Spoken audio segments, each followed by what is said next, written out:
दिल थाम कर बैठिए दोस्तों, मंत्री जी हमारे बीच आ चुके हैं। अब वो एक बार फिर रावण को तीर मार कर हर साल की तरह बुराई पर जीत हासिल करेंगे। मारना नक्की करो।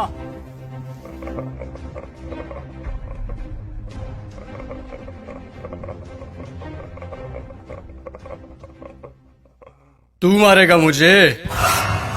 तुम सब यहाँ मुझे मारने इकट्ठे हुए हो? अरे तुम्हारा खुद का कोई ईमान धर्म नहीं है, तुम मारोगे मुझे?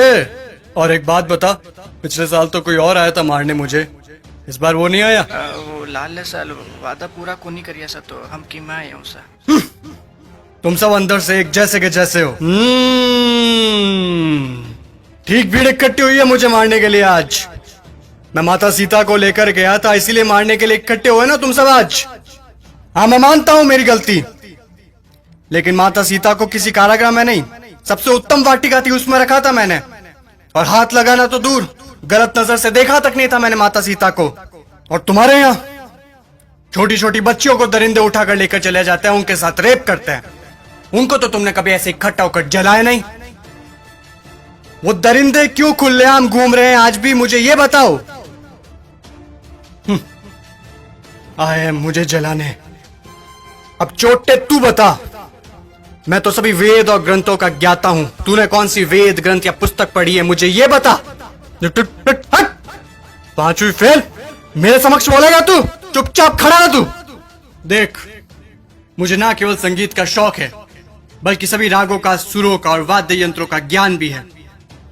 तुझे क्या ज्ञान है वाद्य यंत्रों के बारे में? ये मारने आया है मुझे।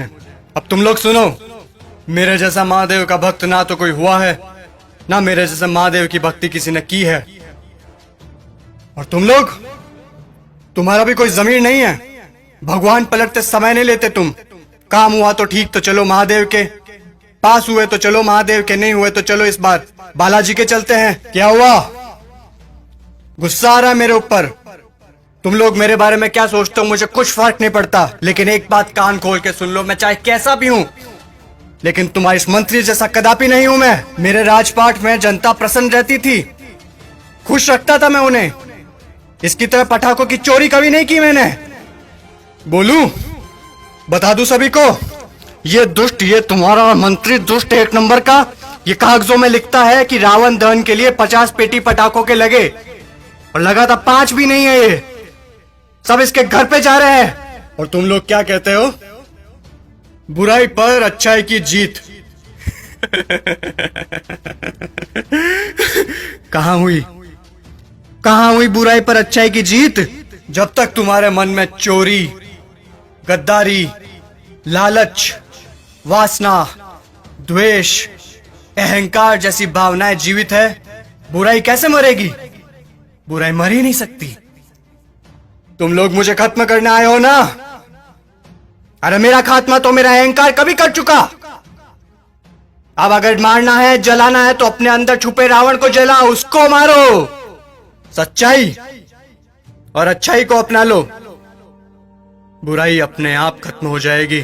और अगर तुम मुझे जलाने के उद्देश्य से ही आए हो, तो मैं तुम्हें बता दूं कि सिर्फ छोटे बच्चे ही आज की तारीख में मुझे जला सकते हैं, क्योंकि उनके अंदर चोरी, गद्दारी, लालच, घृणा, वासना, द्वेष, अहंकार जैसी भावनाएं नहीं है।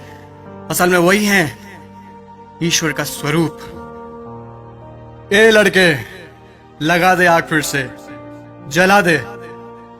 अगले साल फिर आऊंगा मैं जलने के लिए, लेकिन अगले साल मैं देखूंगा कि आप लोगों ने अपने अंदर के रावण जलाए हैं या नहीं। खुश हैं अभी आप सब? एक बार फिर से आपका रावण जल रहा है।